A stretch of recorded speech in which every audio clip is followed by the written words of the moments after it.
The Eight Mountains, original title Le Otto Montagne, new Italian film out in theaters. It played already at various movie festivals and these sort of travel, backpacking, mountain related festivals and events. It's a 2.5 hour drama based on a book by the same title, written by Paolo Cognetti, which I haven't read. The film is a strangely fitting combination of something remarkably intimate and a story that in some ways is quite epic.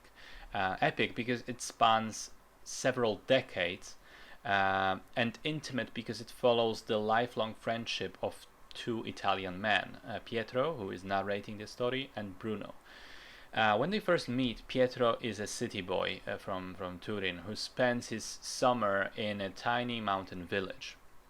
Bruno is the only other kid around, and he's different. He doesn't go to school like Pietro. Instead, he's forced to help out with the animals, with the farm. He learns to make cheese from his uncle. Generally, physical stuff from the very early age. But the boys strike a friendship anyway. They begin to spend a lot of time together, and that lasts for a couple of summers before they are separated from one another for a good decade. And then they find each other again when Pietro's father dies, and following his last wishes, Pietro goes back to the mountain village where he finds out that his dad, before his passing, had bought a plot of land in a very remote area where you can't reach it basically by any other means than by foot or on a motorcycle.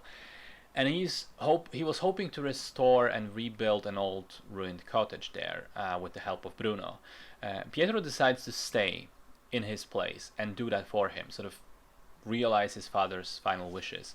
And by rebuilding the house together, the two boys, who are now men, begin to also rebuild their relationship.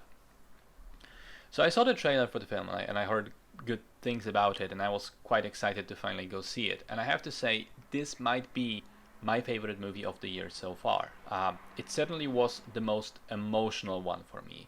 I had wet eyes a good couple of times, and the ending just broke me so completely that I needed a few minutes before I was able to speak.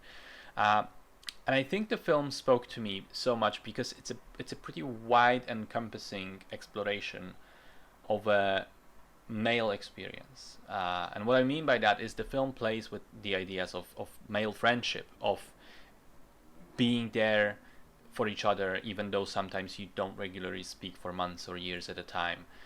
It explores the relationships between fathers and sons and the idea of men, either becoming their fathers eventually or trying to escape their shadow. It plays with the ideas of uncertainty regarding the future, of the sort of paralyzing indecision of not knowing who you want to be because there's so many opportunities, of trying to find yourself by exploring the world, of that call of the wild that I think to some extent we all have, just not all act on it. In some ways, it is one of the most masculine movies I've ever seen, and not because the men in it, have big muscles and ride sports cars and shoot guns and play football and drink beer, but because they build a house together with their own two hands. They explore the world around them. They climb mountains. They take risks with their plans and their dreams. They're not afraid to be kind to the people around them. It's also a very melancholic film, with regret and wasted opportunities also being one of the themes that comes and goes. And I think at times it feels almost like a documentary, not a fictionalized drama, for two reasons. Number one is cinematography. Most of the film was shot on location, or at least I believe so, because it looks bloody convincing that it did, with these sweeping shots of landscapes of the Italian mountains, and in the third act also the Himalayas, just permeating the movie. It almost feels like you can breathe the fresh air, the fresh clear mountain air through the screen as you're watching it. It's so powerful and ever present. It's very clear that the film was made by people who love mountains, and the pictures are simply stunning. But secondly, the other reason why the movie could pass for a documentary is the performances, especially the two central characters. They feel like real people, 100%. The way they behave, talk, interact with each other, the decisions that they make, the paths that they choose. It all feels so incredibly real and organic. You forget that these are actors, and that is even more interesting because they are contrasting characters. They each of them chooses something different in their lives, and you get the sense that they are friends, they love each other dearly, but they're not the same person. Each of them, they are conscious that they're different. I also want to commend the music, which perfectly accentuates the atmosphere of the film.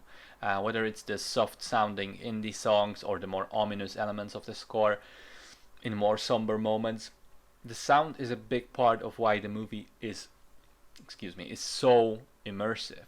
I mean, I could go on, but the gist of it is The Eight Mountains is a heartbreakingly beautiful film that helps remind what masculinity, I think, really is about, and should be about.